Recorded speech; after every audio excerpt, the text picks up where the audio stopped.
Nos hemos desplazado a Madrid, en concreto estamos ubicados en la sede de la Fundación 11, donde hace pocos minutos, escasos minutos, se está ya celebrando el Congreso del 50 aniversario de la Liga Reumatológica Española.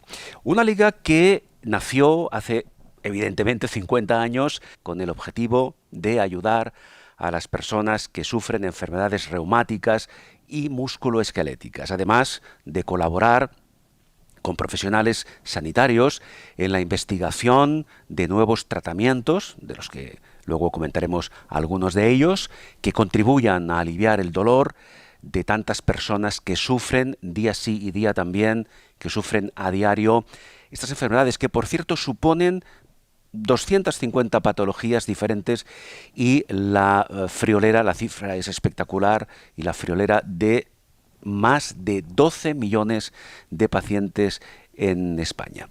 Antes de saludar a nuestra invitada, simplemente decirles que para conmemorar este aniversario se han convocado a todas las entidades que conforman dicha asociación, repartidas por todo el territorio nacional, y en este evento se repasan el presente, el momento actual y el futuro de la investigación sobre esta serie de patologías y los problemas más importantes que afectan actualmente no tan solo a los pacientes, también hemos de hablar de sus familias. Vamos a hablar con Ana Vázquez Lojo. Hola Ana, ¿qué tal? ¿Cómo estás? Muy bien. Encantado. Ana Vázquez Lojo es la presidenta de la Liga Reumatológica Gallega y Española. Y antes de comentar un poco algunos temas dentro del contexto de contenidos que se está abordando en este congreso, me gustaría, Ana, que explicaras qué significa llegar a este 50 aniversario. Es una fecha importante. Importantísima. De hecho, fíjate, a medida que ibas hablando se me venían muchas imágenes a la cabeza y una de ellas es hace 50 años, porque yo ya conocí Lire casi en sus comienzos, básicamente porque, bueno, yo empecé una enfermedad reumática también de pequeñita, tenía 7 años y ya los reumatólogos nos habían hablado de Lire, así que pertenecí durante un tiempo a la parte joven del Lire. Entonces iba pensando a medida que ibas hablando de que en esos 50 años evidentemente hay mucha historia, mucha evolución también. Claro. Los comienzos del IRE no son los que están ahora, bueno, en ninguna organización, pero es que la nuestra... Ha habido una evolución. Muchísima, o sea, la nuestra ha pegado unos cambios de gigante. Muy bien, la convocatoria, porque estamos hablando de la Liga Reumatológica Española, ha supuesto que aquí en Madrid se citen, no sé si todas, pero un gran número de entidades, ¿verdad? Repartidas por todo el territorio. La convocatoria es un éxito. Tanto porque están representadas todas las entidades que pertenecen al IRE, como por la cantidad de gente que se ha desplazado desde distintos puntos de España, que es muy difícil teniendo en cuenta que son enfermedades, bueno, pues que invitan más a la inmovilidad, a estar en casa, claro, a no hacer, bueno, pues esfuerzos porque no puedes. Y el hecho de que tengamos un foro lleno, esto, vamos, yo creo que es histórico también, dentro de, por lo menos, la historia del IRE. En todo caso, Ana, lo que sí que llama la atención, porque incluso a mí la cifra me ha sorprendido, es esos 12 millones o más de personas que están diagnosticadas, y me atrevo a suponer que quizá unos cuantos más que todavía no lo están. Es decir, ¿tanto impacto tienen las enfermedades reumatológicas en nuestro país? Sí. En nuestro país y en el mundo. Claro. O sea, las enfermedades reumáticas, el conjunto de ellas, que son más de 250, afecta a 1 de cada 4 personas. Sí. Evidentemente estamos hablando de un impacto mundial bestial. Claro. Bestial. ¿Qué pasa? Que bueno, que son pues unas enfermedades que hasta ahora en la sociedad no tienen el reconocimiento que tienen otras enfermedades, con lo cual es verdad que es menos probable que se vean muchos movimientos, bueno, pues a nivel de, pues como ¿no? Este tipo de foros. Sí. Es muy difícil que no veas todavía las caras de sorpresa cuando se le dice a la gente que hay niños y niñas afectados de enfermedades reumáticas. Sigue suponiendo la misma sorpresa, la de ¡oh! Y dices, pero si ya lo conté el año pasado, ya, pero tendrás que contarlo muchas veces porque no son suficientemente conocidas Sí. y reconocidas. Claro, a mí, Ana, lo que me llama la atención a mí y seguramente a muchas personas que verán luego esta entrevista es que siendo un conjunto de enfermedades que afectan, como hemos dicho y repetido, a más de 12 millones de personas, todavía no tengan el reconocimiento que se merecen. La pregunta es, obviamente, ¿por qué ocurre esto? Bueno, hay muchas teorías. Ujú, Yo tengo una, por supuesto, que es muy personal y son enfermedades silenciosas. ujú, O sea, cuando digo silenciosas, entiéndaseme bien, ¿eh? Es que a lo mejor no se ve una imagen de una persona deteriorada como sí ya hay en otras patologías. Entonces, bueno, pues eso juega en contra de nuestras patologías, aunque afortunadamente es cierto que no hay esos deterioros inmediatos, que yo siempre tengo que decir, Claro. de esto también se muere. Hay mucha gente que dice, es que de una enfermedad reumática no te mueres. Perdón, sí, claro que te mueres. Claro. Te mueres porque hay una serie de comorbilidades relacionadas con las enfermedades reumáticas, sobre todo las inmunes, Sí. que te lleva a tener una enfermedad cardiovascular muy, muy precoz. Ujú, Y nos morimos normalmente antes de llegar a los 65 años por este tipo de enfermedades, o bien por fallos renales, por fallos incluso, bueno, pues multiorgánicos. Claro. Y yo creo que va por ahí. También es verdad que, bueno, lo dicho, en nuestras patologías mueven mucho a los cuidadores y poco a los pacientes. Por eso yo hoy estoy muy contenta, porque he visto Sí. mucho paciente, Claro. y esto ya, bueno, o sea, esto es de verdad para esculpir con letras de oro el IRE. Claro. La En todo cantidad caso, de gente que sí, está hoy aquí. me ha llamado la atención lo que comentaba ahora Ana, en el sentido de que este conjunto de enfermedades reumatológicas, algunas de ellas con consecuencias, en fin, gravísimas, incluso que pueden acortar la vida de una persona, Sí.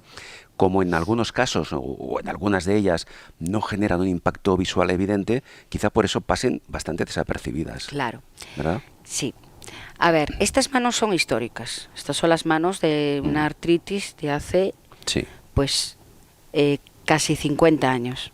Bueno, desde pequeñita, decías Desde pequeñita, antes. sí. Porque Sí, hice sí, mal sí. el cálculo. Yo tengo 54, pues hay Claro. que quitarle eso, que con 7 no la tenía, pues todo el Claro. resto del tiempo sí tenía la enfermedad reumática. Ujú. Claro, esta enfermedad evolucionó, no había fármacos. Entonces, yo no tengo que explicar, o casi no tengo que explicar a la gente porque no puedo abrir una botella de agua. Claro. Pero las personas que están empezando ahora sí. ¿Por qué? Porque no tienen estas deformidades. Claro. Esto, por un lado, es una tristeza, ¿no? Ahora Tenerlas. no se llega a este Claro, nivel de pero es que deformación. tampoco, justo, Claro. no lo ves. Entonces, lo que no ves no existe. Exactamente. Con lo cual, yo veo gente que está bien. Además, tenemos la mala suerte de ser guapas. Sí. Entonces, claro, o sea, evidentemente. Sí. no tienes Y ahora enfermedad. que comentabas esto, Ana, en general hablamos, la enfermedad o el conjunto de enfermedades reumatológicas afecta más a la mujer, al hombre, por igual. ¿Esto de qué depende? Pues mira, ya se asegura la enfermedad reumática de las 250 ir siendo un poco equitativo. Es decir, hay unas que afectan más a hombres, Ajá. otras más a mujeres, y en general es verdad que la que sale perjudicada en impacto es la mujer. Ujú. Porque hay más patologías que afectan solo, Claro. solo, en mayor parte... Patologías relacionadas también con la... Sí, con el sexo. con por la ejemplo, base, sí. la artritis reumatoide es más de mujeres, Claro. la osteoporosis afecta más a mujeres, la artrosis también por la esperanza de vida que tenemos las mujeres, Claro. la espondilitis más a hombres Bien, sí. y la gota más a hombres también. Entonces, bueno, al final depende un poco qué patología va a ser más propia de hombres, de mujeres, pero en el cómputo general Sí. es la mujer Es la más mujer la afectada, que sí. lleva, digamos, la delantera Sí. en este nivel de afectación. Y en cuanto al impacto en la salud, la enfermedad reumatológica en sí es más grave, digamos así, si afecta a la mujer o si afecta al hombre, o eso no tiene nada que ver con el sexo. Es distinta. Y me alegro que me hagas esta pregunta. A ver, es distinta. Ajá. La mujer por una serie de factores, ¿no? Pues algunos educacionales, otros pues evidentemente ambientales, otros genéticos. Ujú. La enfermedad la va a padecer o a llevar Sí. de forma muy diferente al hombre. Siempre decimos lo mismo, ni mejor ni peor, diferente. Diferente. Claro. Mm. El dolor, por ejemplo, parece, y esto ya no lo digo yo, lo dicen los Sí. investigadores, que lo percibe como mucho más incapacitante y peor la mujer que el hombre, Claro. por mucha serie de Sí, sí. factores. Bueno, que aquí es serían cuestión de percepción. de percepción. Claro. Ujú, sí. Ujú. Aunque luego, ya te digo, por ejemplo, hay enfermedades que sí que van a afectar más a la mujer en impacto, vale, pero a la hora de padecerla, si es más grave en la mujer en el hombre, es diferente. Ujú. Muy bien. Sí. En todo caso, por lo que antes comentábamos, desde la LIRE, por ejemplo, ¿qué se ha hecho, qué se está haciendo y qué puede hacerse para conseguir obtener mayor presencia de las enfermedades reumatológicas a todos los niveles? ¿Qué se puede hacer? ¿Qué recursos hay a mano? A ver, yo aquí me tengo que acordar de mi madre, y mi madre siempre dice, la gente va a llegar a tener tu mensaje cuantas más veces lo mandes. Claro. Entonces, Ujú. pues hacer mucho más de todo, mucho más de todo. Ujú. Congresos, a ver, los congresos cuesta tanto hacerlos que no, no es tan fácil Claro. poner sí que salga uno, pero habrá que hacer pues más jornadas, habrá que hacer más campañas, Claro, más visibilizarlo difusión, en más definitiva. difusión, Claro. efectivamente. Sí. Y en cuanto a las autoridades sanitarias, responsables de la sanidad pública en este Sí. caso, ¿cómo contemplan la problemática de las enfermedades reumatológicas? Bueno, yo aquí voy a ser muy política porque además hoy me levanté políticamente correcta. Ujú. Entonces lo voy a dejar así un poco para la Sí, reflexión. sí. La primera estrategia de enfermedades reumáticas y musculoesqueléticas pues salió hace 10 años. O sea, con esto quiero decir que vamos como un poco llegando Sí. tarde. Sí, porque 10 años es un margen de tiempo Exacto. quizá demasiado amplio. Exacto, hace 10 años que salió esta estrategia, Claro. que por cierto, bueno, 14 casi, que ahora hay que renovar, ya quedó un poco obsoleta, pero, o sea, con esto quiero decir, ¿cómo estamos a nivel de gestión sanitaria? Pues teniendo en cuenta que ya una estrategia sale hace, pues eso, 10, 14 años, Claro. Sí. fuimos lentos. Luego, ¿cómo estamos llegando a las cosas? De forma muy lenta también. Bueno, hay que darle un empujón de alguna Hay que forma. ayudarles, sí. Claro, hay que darle un Y empujón. no será porque Claro. nuestras sociedades científicas y médicas, las relacionadas con las enfermedades reumáticas, no hacen bien su trabajo. Igual que la población, seguiremos insistiendo. Claro. ¿Y de recursos cómo andamos? ¿Cómo anda la LIRE de recursos para estas actividades de divulgación, de difusión y a nivel interno también? Bueno, de recursos, a ver, nosotros somos fábricas de crear recursos. Sí. Yo y todos mis compañeros somos los grandes generadores de ideas. Ahora, si me permites decirlo, teniendo una cámara y un micro, necesitamos financiación para llevarlos a cabo. Claro, no... Sí, no, por ahí va la pregunta. Sí, los recursos Claro. no salen solos. Claro, no es, claro. Voy a desear tener un recurso. Y estamos teniendo cada vez menos. Y estamos teniendo que justificar mucho. Y lo tengo que decir, bueno, dije que me había levantado políticamente incorrecta, pero después del segundo café ya no lo era tanto. Entonces, nos está fallando el apoyo económico por parte también del Ministerio. Este año tuvimos, esperemos que solo sea un susto y que lo podamos retomar, pero a través de COFENCE, que es una organización de organizaciones, nos ha fallado el IRPF, y eso es una financiación muy gorda para la entidad. Necesitamos más de todo, necesitamos implicación por parte de la industria farmacéutica, de las empresas, pues de la financiación gubernamental, de los ayuntamientos. Y te digo esto porque yo vengo de movimientos asociativos de otras patologías, veo la diferencia y da dolor, Claro. Veo lo que se invierte en otras asociaciones de este ramo y da dolor ver lo que se invierte en LIRE y en todas sus organizaciones. Claro, insisto, teniendo en cuenta que son más de 12 millones de Sí, personas claro, es que las que están afectadas en este país.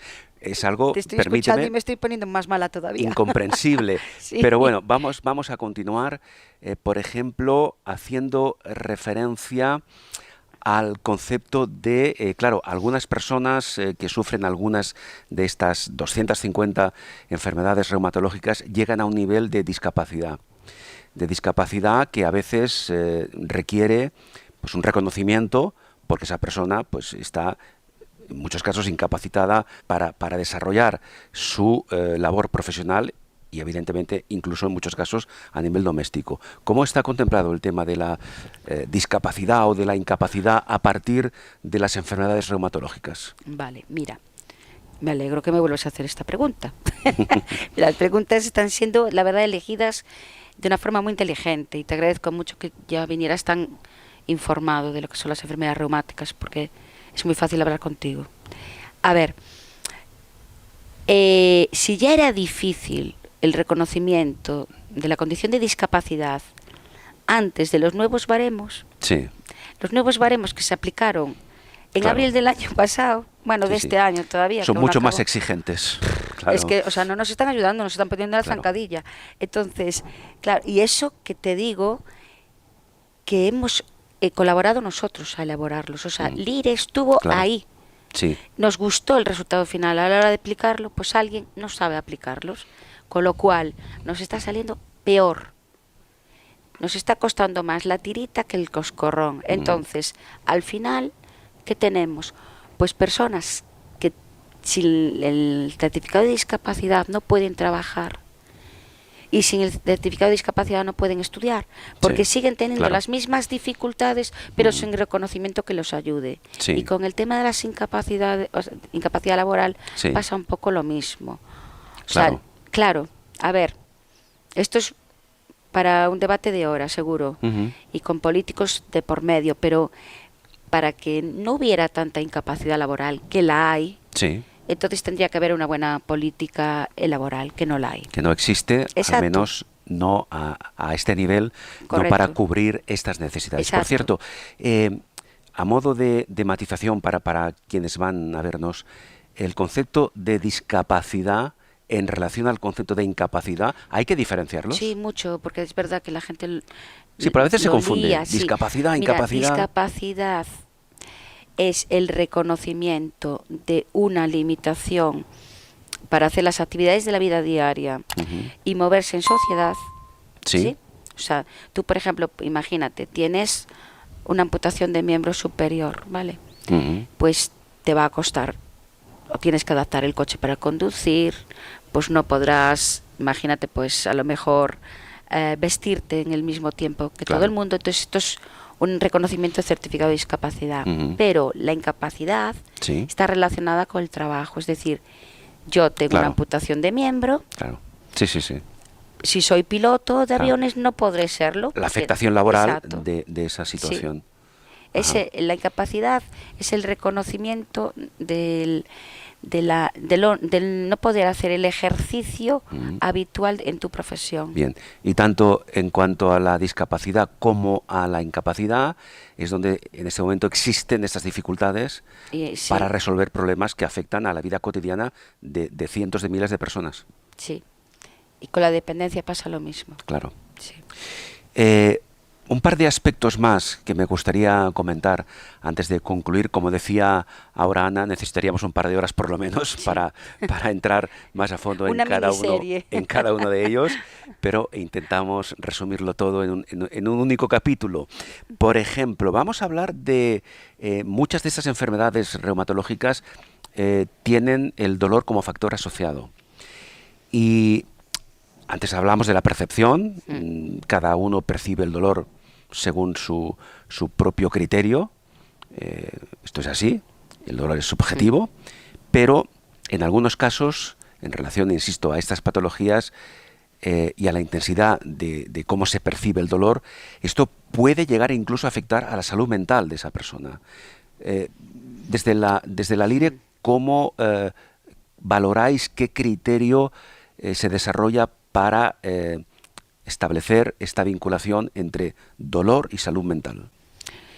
Este tema nos preocupa muchísimo, porque cuando hablamos de relación del dolor con la salud mental, no podemos evitar tratar también el tema del suicidio.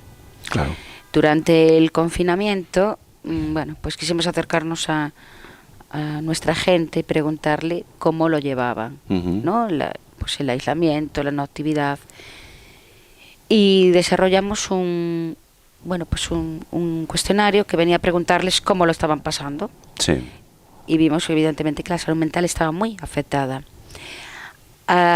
Cuando acabó el confinamiento y ya empezamos a hacer una vida relativamente normal, la nueva normalidad, nos encontramos que no había disminuido la cantidad de personas que tenían afectación en su salud mental y que habían intentado suicidarse. Bueno, esto nos preocupa hasta el punto en el que estamos hablando de porcentajes altísimos, porcentajes de personas con dolor, que tienen trastornos de ansiedad, que tienen depresión, que tienen otros trastornos ya graves y relacionados con el dolor. Y lo dicho, o sea, muy preocupante es que cuando nuestros pacientes no ven solución, hayan intentado el suicidio, claro, y algunos lo hayan conseguido. Sin llegar a esos extremos, cuando sí. una persona diagnosticada de una patología reumatológica sufre una afectación, un trastorno mental, evidentemente entiendo que sí que recibe apoyo psicológico, ¿no? Sí, pero aquí te vuelvo a decir lo mismo. Necesitamos financiación porque ese apoyo psicológico, las entidades lo tenemos y se prestan desde todas, pero es dinero. Vamos a dar un paso más para allá y es, no os estoy vendiendo nuestros psicólogos a nadie, no vendemos nuestros psicólogos porque se necesitan para apoyarnos y para hacernos el acompañamiento de todo el proceso de duelo de la enfermedad, pero lo que sí necesitamos es una atención primaria reforzada, una atención primaria que tenga psicólogos, que tenga terapeutas ocupacionales. Claro, y ahí hay un déficit en este momento. No hay. No es que haya déficit, es que no existen prácticamente. Hay comunidades. Sí. Claro, es que teníamos aquí que hablar un segundo sobre la equidad en España, es decir, no todas las comunidades. Era la siguiente pregunta, es decir, Pues, ¿se trata igual no, la afectación psicológica por una enfermedad reumatológica en Cataluña, en Andalucía o en Galicia? Yo oí, esto no es una frase mía, esto es una frase prestada. Yo oí una vez a una persona que dijo, como tengo una enfermedad reumática, hubiese querido nacer en Cataluña y no en Extremadura. Claro, sí, o sea, esto, claro, es en Extremadura es ilustrativo. Es peor. Claro. O sea, es peor porque no tengo dicho por ella, que yo no lo digo, que yo no vivo en Extremadura. No, pero es una realidad que, claro, se puede contrastar, evidentemente. ¿Y que por qué? Pues porque les es mucho más difícil llegar a atención primaria. La atención primaria ahí, en concreto, no tiene psicólogos. O sea, no hay psicólogos en ningún ambulatorio. Y bueno, pues hay que dotarlo, efectivamente, de psicólogos, de terapeutas, de enfermeras, de todo. Iba a decir asignatura, no, es una necesidad pendiente, sí, incluso urgente en muchos casos. Sí.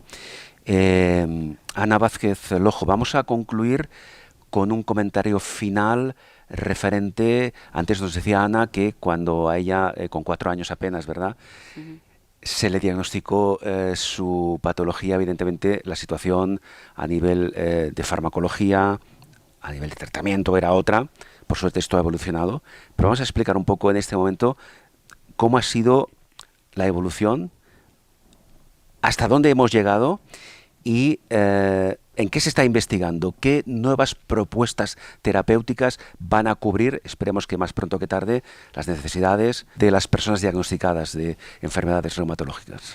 Vale, mira, hago una pequeña historia, ¿vale? Cuando yo empecé la enfermedad, no existía ni el 80% de los fármacos que estoy ahora pues consumiendo. Había corticoides, analgésicos y ya. Y poca cosa más. Claro. Nada más. Había sales de oro, que fíjate, llegábamos a decir los pacientes que los que optábamos a las sales de oro, que teníamos unas minas Sí, en claro. los intestinos, Sí, sí, sí, las sí. minas de oro del rey Salomón. Claro. Pero no había nada más. Hace unas décadas ya salieron las terapias biológicas. Claro. Eso fue un avance, Claro. vamos, pero un Fue paso de un antes y gigante. un después, Exacto. evidentemente. Estábamos hablando de fármacos que no solo paraban la actividad de la enfermedad, sino que la remitían, la llevaban a Sí. puntos cero. Ahora sigue investigándose. ¿Qué pasa? Que nosotros fomentamos más investigación en aquellas patologías donde no se está investigando. ¿Por qué? Claro. Porque hay pocos pacientes. Son las enfermedades, bueno, pues minoritarias, que las hay. Sí, sí, Dentro sí, de las erimes, que es como le llamamos, hay enfermedades minoritarias. Esas no se están investigando. Y pedimos, evidentemente, que se investiguen. Que se investiguen también mucho en esas enfermedades que, por no ser tan mortales, Claro. a lo mejor como las aigotas, artritis, espondilitis, y ser más relacionadas con las personas mayores, se han olvidado de apostar por ellas. Y me refiero a la artrosis y la osteoporosis. Claro. O sea, debe investigarse más en aquellas patologías donde no se está haciendo. Y ahora, en este momento, ¿hay alguna investigación que esté ya en ciernes, que esté en la fase final y que esté creando nuevas expectativas? Pues mira, yo como líder del IRE no lo sé. Ahora, nosotros contamos con una organización de pacientes muy potente, a la que le tengo que dar las gracias por la cantidad de formación y de investigación que nos pasan, que es Eupati, que seguro que Eupati sí que lo sabe. Sí. Sé que hay varios frentes abiertos, Ajá, sé claro. que hay investigaciones, bueno, en toda España sobre enfermedades reumáticas, pero lo dicho, o sea, me gustaría poner un poco el foco en aquellas otras que no se investigan porque Claro, evidentemente. porque el impacto es menor. Claro. Y son precisamente Sí. las que más Las minoritarias, fármacos necesitan ahora mismo. claro, que Sí. están un poco, no sé si la expresión sería correcta, dejadas de la mano de Dios en muchos casos. Sí, están dejadas de la mano de Dios. Ana Vázquez, vamos a despedirnos y yo te voy a pedir que hagas un comentario, una reflexión final, mirando a la cámara, por favor, al público que va a vernos luego. Este congreso ha generado muchas expectativas, está siendo un éxito, es el 50 aniversario de la LIRE, de la Liga Reumatológica Española. ¿El siguiente paso cuál va a ser? ¿Qué estáis preparando? Después del congreso, de este 50 aniversario, ¿qué objetivos tenéis? A ver, los objetivos del LIRE ahora mismo son seguir creciendo, seguir abriendo los brazos para acoger muchas más entidades de pacientes que están trabajando por solitario. Y bueno, no voy a decir nada nuevo, pero yo creo que es algo importante que reflexionemos, y es que las entidades y las personas solas no conseguimos nada, conseguimos algo cuando nos unimos. Entonces, bueno, pues lo dicho por LIRE y por todos los miembros del LIRE una y otra vez, cada gota de agua hace un océano. Nosotros queremos ser ese océano que recoja todas las gotas de agua, que son las asociaciones. Claro. Y nosotros, Ana, vamos a intentar, como hemos hecho ahora y durante todo el resto de la jornada y también mañana, recoger testimonios, opiniones de las diferentes personalidades dentro del ámbito de la reumatología que van a intervenir en las mesas redondas, en las ponencias, para luego hacer difusión, para que este mensaje llegue al máximo número posible de personas. Muchísimas gracias, Ana. A ti. Gracias. Ana Vázquez Lojo, que nos ha acompañado, es la presidenta de la Liga Reumatológica Gallega y Española.